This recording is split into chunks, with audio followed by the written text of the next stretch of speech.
Sports are supposed to be the ultimate test of human skill, a pure arena where the best athlete wins.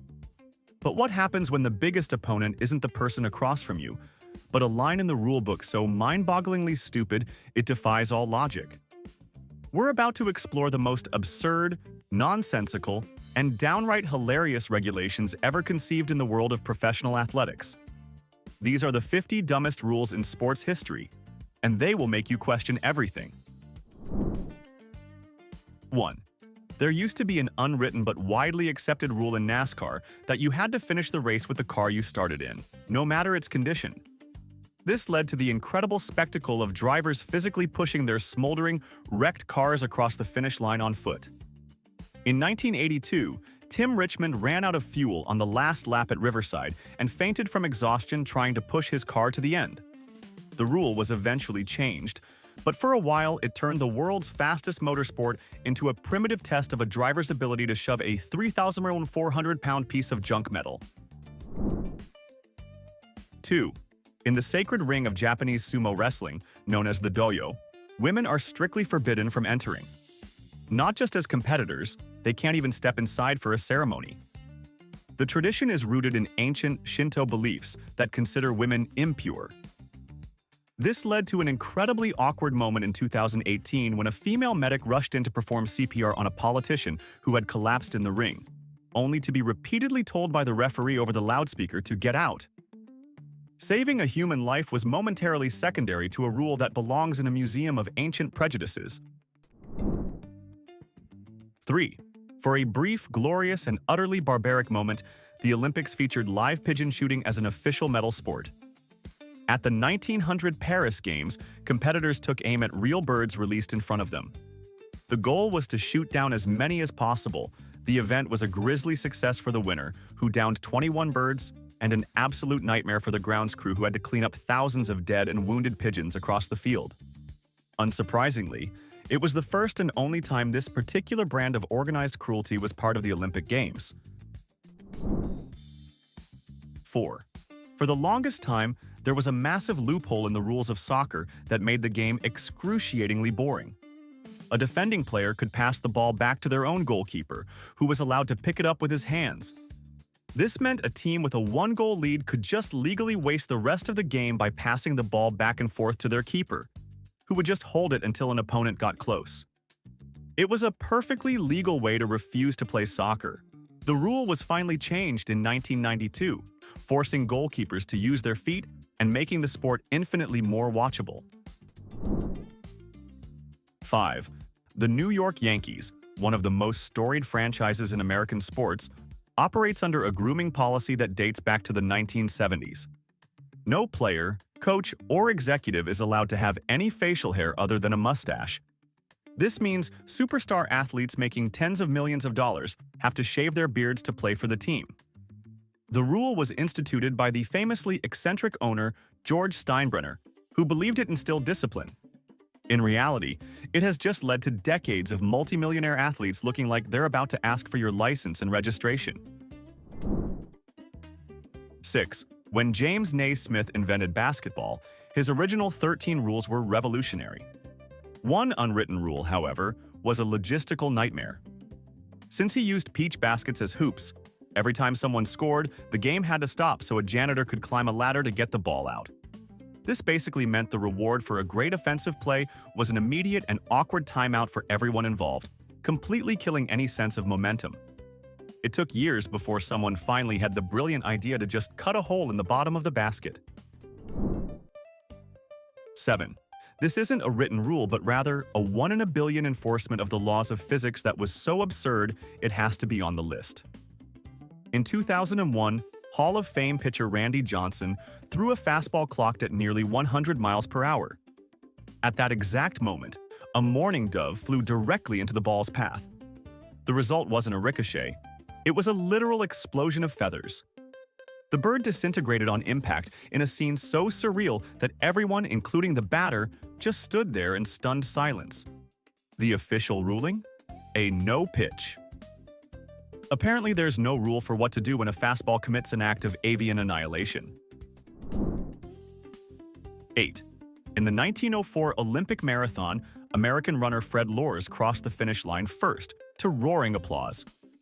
He was about to be awarded the gold medal when it was revealed that he had dropped out from exhaustion after 9 miles, hitched a ride in a car for the next 11, and then casually jogged back onto the course to finish. His defense? He claimed it was all just a practical joke. He was banned for life, but in a twist that makes the story even dumber, the ban was lifted just a year later and he went on to win the Boston Marathon, presumably without vehicular assistance. 9. An old rule in fencing made it illegal for a competitor to cover the valid target area with their non-weapon hand. While it makes sense from a sportsmanship perspective, the practical application is hilarious. It meant that a fencer's natural, flinching instinct to protect themselves from being stabbed by a metal sword was a punishable offense. It was the ultimate stop hitting yourself rule, but with a very real and pointy consequence for failure. 10. In the National Hockey League, fighting is technically illegal and results in a 5-minute penalty. But here's the dumb part. The referee's official job is to let the fight happen. They don't break it up immediately.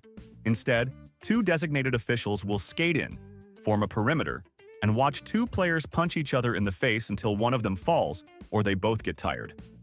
It is the only major sport in the world where an illegal act is not only tolerated, but is an unofficially refereed and scheduled part of the entertainment. It's a gentleman's agreement to commit assault, with a timeout as the only consequence. 11. In 2014, Formula One introduced one of the most universally hated ideas in racing history: double points for the season finale. The winner of the last race didn't get the usual 25 points, they got 50, while every other position was also doubled. It meant that a driver could dominate an entire year, only to lose the championship in the final race because of one bad pit stop. Purists exploded in outrage, fans mocked it as a gimmick, and drivers openly hated it. The backlash was so overwhelming that the rule lasted exactly 1 season before being buried in shame. 12. Early boxing rules were a special kind of brutal. In the bare-knuckle era, a round didn't have a 3-minute time limit. Instead, a round ended only when a fighter was knocked or thrown to the ground. After that, he had 30 seconds to get himself back to the center of the ring for the next round to begin. This is why you read about fights lasting 75 or even 100 rounds. It wasn't 100 3-minute rounds of modern boxing. It was a potentially endless cycle of getting knocked down, stumbling back up, and fighting until one person physically could not continue. 13. The official rulebook for golf has an entire section dedicated to what happens when your ball is moved by an outside agency, which includes animals. So, if you hit a perfect shot down the fairway and a squirrel runs out, picks up your ball, and buries it, you are not penalized. You get to replace the ball where the squirrel committed the crime.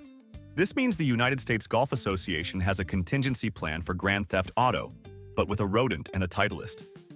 The rules are silent on whether you're allowed to press charges. 14. The single dumbest rule in sports history wasn't written in a book. It was an entire event's operating philosophy. The 1904 Olympic Marathon in St. Louis was designed with a level of stupidity that bordered on malice. The race was held on dusty country roads in 90-degree heat. But the dumbest rule was the organizers' decision to provide only 2 water stations on the entire 26-mile course, one at mile 6 and one at mile 12. This was done on purpose because the director wanted to conduct an experiment on purposeful dehydration. The result was a medical catastrophe, with the majority of runners dropping out from heat stroke and exhaustion in a race that was less a test of endurance and more a cruel, scientifically flawed death march. 15. There was a strange period in competitive swimming where breaststroke rules allowed swimmers to stay underwater for extended periods. This led to a bizarre exploit where athletes would swim almost entire lengths submerged because it was faster. The problem? For spectators, it was the most boring event imaginable. All they saw was an empty pool for 50 seconds, followed by a bunch of heads popping up at the end. Officials eventually had to change the rule, mandating that the head break the surface on each stroke, primarily because a race with invisible competitors is just not a great spectator sport. 16. There is an annual event in England called the Cooper's Hill Cheese, Rolling, and Wake. The rule is simple. A 9-pound wheel of double Gloucester cheese is rolled down an absurdly steep, uneven hill, and hundreds of competitors chase after it. The first person to cross the finish line at the bottom wins the cheese. Due to the hill's steepness, very few people manage to stay on their feet. The sport is really just a high-speed, multi-person tumble that routinely results in broken bones, concussions, and dislocated shoulders. The dumbest rule is the event itself. 17. For decades, the Tour de France had an unofficial but celebrated prize called the Lanterne Rouge, or Red Lantern, which was awarded to the last-place finisher. Instead of being a mark of shame, it became a badge of honor, guaranteeing a cyclist more media attention and invitations to post-tour exhibition races. This created a perverse incentive where, in the later stages of the race, riders would actively compete to be the slowest.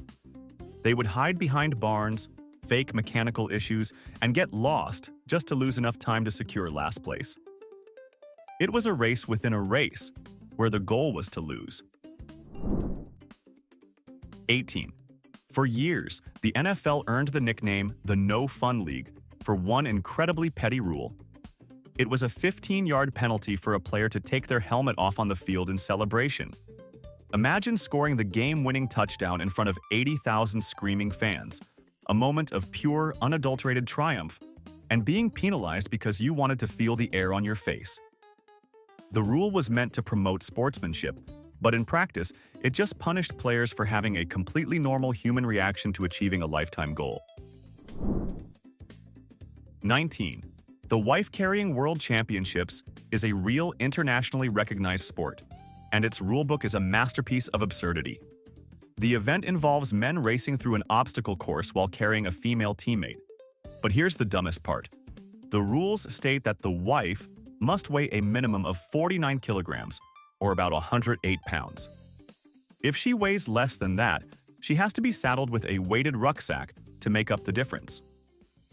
It's a rule designed to ensure fairness in one of the most inherently unfair-looking activities ever invented, ensuring that no one gets an advantage in the art of hoisting another human being over a log. 20. Race walking is an Olympic sport with one fundamental, ridiculous rule. One foot must appear to be in contact with the ground at all times, and the advancing leg must be straightened. This forces athletes to adopt a bizarre, hip-swiveling gait that looks like they're desperately trying not to run to the bathroom. The event is decided by judges who watch the competitors' feet and can disqualify them if they break into an actual run, even for a split second. It is a race where the primary objective is to go as fast as possible without looking like you're going fast. 21. For the first half-century of American football, the rules regarding player safety were dangerously inadequate, especially concerning helmets. Players wore flimsy leather caps that offered about as much protection as a wet paper bag. The rules were so loose that, for a while, there was no requirement for a face mask. This meant that, for decades, the standard way to play a full-contact collision sport was with your entire face completely exposed. It wasn't a rule that was dumb. It was the catastrophic absence of a sane one. 22. For the first 4 decades of the modern Olympics, rope climbing was an official gymnastics event. Athletes would start from a seated position on the floor and climb a 50-foot rope using only their hands and arms. It was a pure, brutal test of upper body strength. But the dumbest part was that, for a while, they were also judged on style. Imagine being told that while you're desperately hauling your body towards the ceiling, you also need to look graceful doing it. It was a gym class fitness test that somehow snuck its way onto the biggest stage in sports. 23. From 1984 to 1992, solo synchronized swimming was an official demonstration sport at the Olympic Games. Take a moment to process that. A single person would perform a synchronized swimming routine. The immediate and obvious question is, synchronized with whom? The water? The music? A ghost? It is a sport whose name is a literal contradiction in terms, an oxymoron that was somehow considered for the highest level of athletic competition. 24. The NFL has a rule so petty, it has been nicknamed the Sock Police. The league's uniform code has incredibly specific regulations about the exact height a player's socks must be. If a player's sock is a half-inch too low, revealing any part of their leg between the sock and the pants, they can be fined thousands of dollars. In a sport defined by controlled violence and superhuman athleticism, the league office spends time and money ensuring that every player's calf is covered to the appropriate league-mandated standard. 25. For an entire decade, it was illegal to dunk a basketball in college games. This wasn't some ancient rule from the 1920s.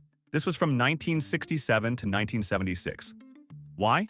Primarily because of one person, Lou Alcindor, who you probably know as Kareem Abdul-Jabbar. He was so dominant that the NCAA decided the most effective way to level the playing field wasn't for other teams to get better, but to ban his signature move. Officially called the Alcindor Rule, it was laughably justified as a way to prevent injuries and equipment damage. It was the sport's equivalent of banning sprinting in track because Usain Bolt was just too fast. 26. For decades, every ski jumper in the world flew with their skis perfectly parallel. It looked elegant, and it was considered the only correct form. In the late 1980s, a Swedish jumper named Jan Backlöf started spreading his skis into a V shape. It looked clumsy and ugly, and the judges hated it, consistently giving him lower style points. But there was one problem. He was flying way farther than everyone else. The V style was so aerodynamically superior that within a few years, the entire sport was forced to adopt it. The judges were essentially penalizing the future of their own sport for not being old-fashioned enough. 27. For a while, major soccer tournaments adopted the golden goal rule for knockout matches. The idea sounded thrilling. The first team to score in extra time wins instantly. Sudden death. High drama. Except it had the exact opposite effect. Teams became so terrified that one mistake would end their tournament that they stopped attacking altogether. Instead of glorious, free-flowing soccer, fans were treated to 30 minutes of teams nervously passing the ball around their own defense, hoping to survive until the penalty shootout. It was a rule designed to create excitement that systematically produced extreme boredom. 28. In boxing, there is a very sensible rule that when a fighter is knocked down, the standing boxer must immediately go to a neutral corner and stay there while the referee counts. This rule is famously and consistently ignored. In some of the most iconic moments in boxing history, fighters like Muhammad Ali would stand directly over their fallen opponent, taunting and yelling at them to get up. The referees rarely enforce the rule, turning what should be a safety procedure into a prime opportunity for showboating and psychological warfare. 29. In the late 1970s, a German inventor created a tennis racket called the spaghetti racket. It used a bizarre, double-strung pattern that allowed players to put an insane, almost cartoonish amount of spin on the ball. Amateurs using it were suddenly beating seasoned professionals. The tennis establishment completely panicked. Instead of adapting, they simply banned the technology outright within a year. It was the equipment equivalent of a video game character being so overpowered that the developers just deleted it from the game rather than try to balance it. 30. In a demolition derby, the entire point of the event is to strategically smash your car into other cars until yours is the last one running. It is a celebration of vehicular destruction. Yet, within this motorized chaos, there is a very strict rule. You cannot intentionally hit the driver's side door of another car. While this is an obvious and necessary safety rule, it creates a beautiful irony. In a sport dedicated to maximum damage, there's a gentleman's agreement to avoid hitting the one spot that matters most. 31. For years, European soccer used the bizarre away goals rule to decide tied matches. If both teams had the same total score over 2 legs, the team that scored more goals while playing on the road automatically advanced. This meant that a 1-0 win at home could be worth less than a 2-1 loss away. The logic was that scoring away from home was somehow harder, but in practice, It created absurd scenarios where geography mattered more than goals. The rule turned some of the world's biggest games into math problems instead of soccer matches, until it was finally scrapped in 2021. 32. Baseball's balk rule is a work of incomprehensible genius. A balk is an illegal motion by a pitcher while one or more runners are on base. The problem? Nobody, not even the players, or sometimes the umpires, seems to know exactly what constitutes a balk. The official rulebook lists 13 different ways to commit one, all involving arcane details about foot placement and shoulder movement. A pitcher can be standing perfectly still, twitch an eyebrow the wrong way, and suddenly all the runners get to advance one base. It's less of a rule and more of a mysterious curse that can be randomly invoked by a man in a blue suit. 33. For a while, the world of competitive skiing included a discipline called ski ballet, and it was exactly as ridiculous as it sounds. Competitors would ski down a gentle slope, performing a choreographed routine of spins, leg crosses, and flips, all set to music. It was essentially figure skating on a mountain, complete with sparkly outfits. It even became a demonstration sport at the Winter Olympics in 1988 and 1992. The sport no longer exists, leaving behind only grainy videos of a time when the athletic world collectively decided to see what would happen if a gymnast and a skier had a very strange baby. 34. At Wrigley Field, home of the Chicago Cubs, the outfield walls are covered in thick, ancient ivy, and this decorative foliage has its own special rule. If a batted ball gets lost in the ivy, the play is immediately dead, and the batter is awarded an automatic double. It doesn't matter if the outfielder was just about to find it or if the ball was easily catchable. The moment it vanishes into the leaves, the rules of baseball are suspended and replaced by the rules of gardening. It's a penalty for having a well-manicured but inconveniently dense outfield wall. 35. The 1904 Olympic marathon was less of a race and more of a series of medical emergencies. The winner of the event, Thomas Hicks, was in such bad shape that his trainers gave him a pick-me-up during the race. This wasn't water or an energy gel. It was a mixture of brandy, raw egg whites, and strychnine, which is a potent rat poison that acts as a stimulant in small doses. He was given multiple doses, hallucinated for the final miles, and collapsed after crossing the finish line. He had to be medically revived, but he got to keep his gold medal, proving that in the early Olympics, almost dying was a valid performance-enhancing strategy. 36. In 1983, George Brett of the Kansas City Royals hit a dramatic, game-winning two-run home run. But the opposing manager pointed out a rule that stated a foreign substance, in this case, pine tar for grip, could not extend more than 18 inches up the bat handle. The umpire measured Brett's bat, found the pine tar was about 24 inches up, and nullified the home run, ending the game. Brett exploded in one of the most epic meltdowns in sports history. The league later overturned the umpire's decision, but for a brief moment, a historic comeback was erased by a rule that was basically about arts and crafts. 37. In professional badminton, a sport of incredible speed and agility, the rules for serving were a source of constant debate. Originally, you had to serve from below your waist, but since everyone's waist is at a different height, this was impossible to judge fairly. So, the sport's governing body introduced a new, fairer rule. Every single player, regardless of their height, must strike the shuttlecock from below a fixed height of 1.15 meters. This means a 6'5" giant has to awkwardly crouch down to serve from the same height as a 5'2" opponent. It's a rule that, in its quest for perfect equality, turned serving into a bizarre test of flexibility for half the players. 38. In professional bowling, the foul line is absolute. You can roll a perfect strike, sending all 10 pins into oblivion with grace and power. But if the tip of your shoe slides even a single millimeter over that line, the score is a 0. Your moment of triumph is instantly erased. There's no replay, no umpire's discretion. In a sport that allows for a surprising amount of flair and personal style, there is an invisible wall of failure at your feet. ready to punish you for having slightly poor braking ability. 39. In the early days of ice hockey, the goalie wasn't allowed to drop to the ice to make a save.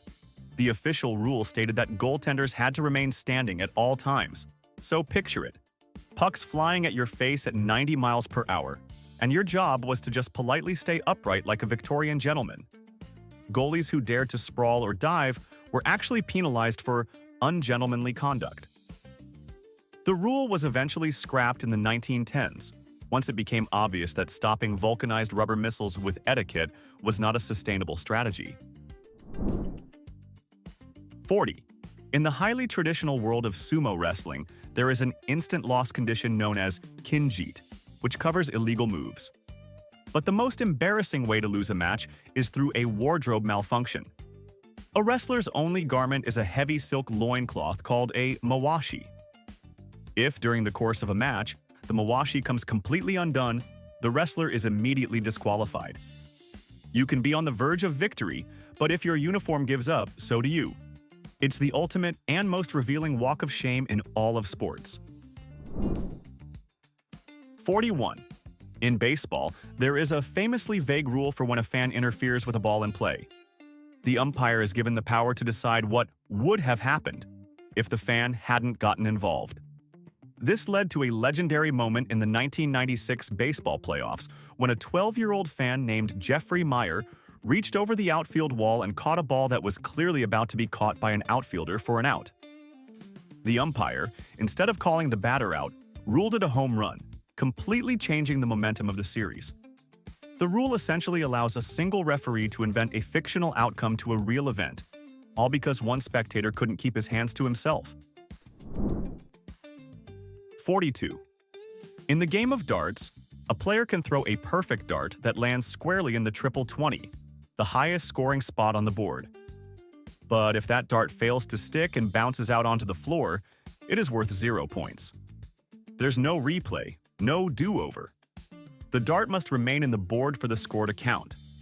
This means that a moment of pure, pinpoint accuracy can be completely nullified by something as simple as a worn-out dartboard or bad luck. It's a rule that punishes perfection for not being sticky enough. 43. In water polo, the official rules only apply to what the referee can see above the surface of the water.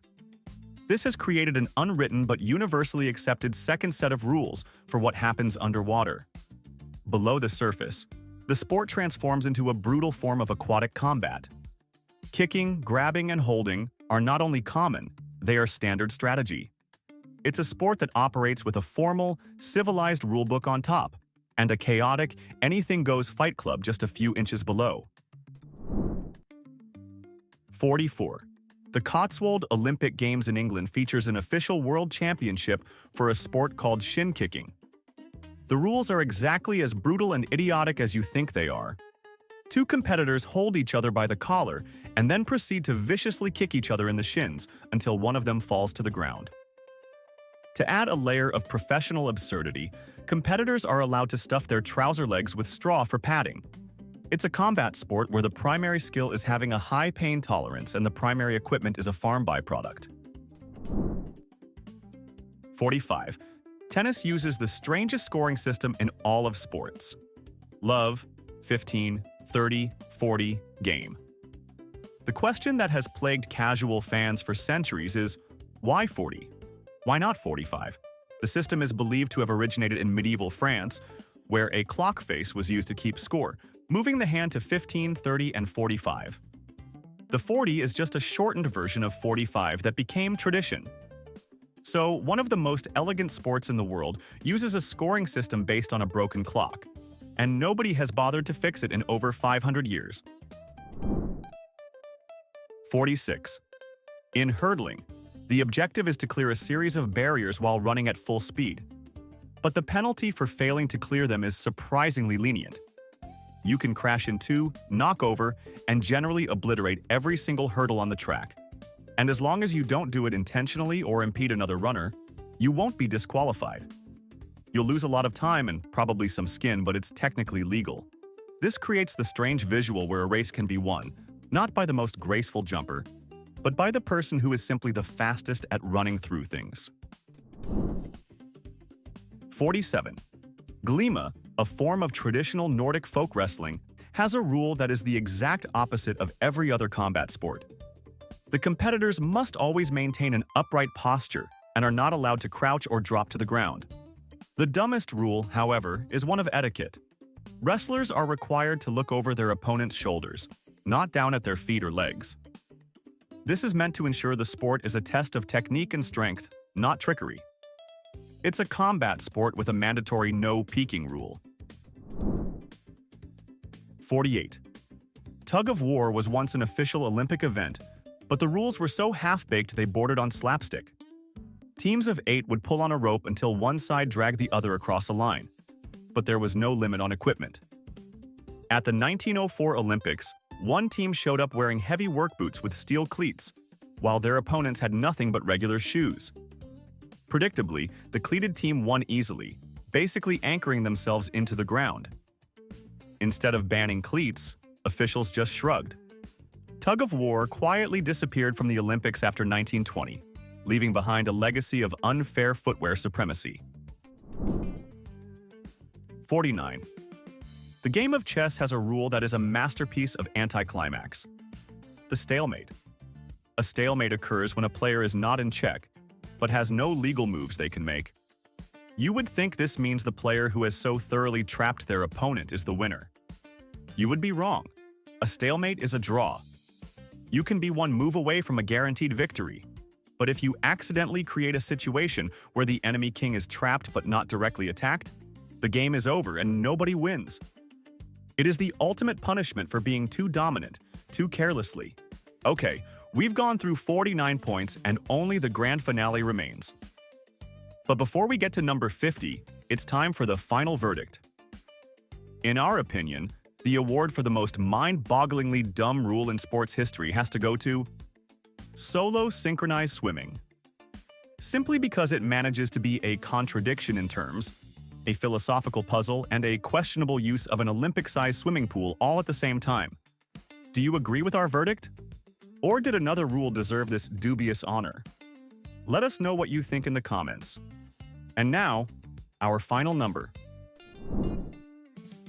50. The very first Olympic swimming events in 1896 were a logistical catastrophe.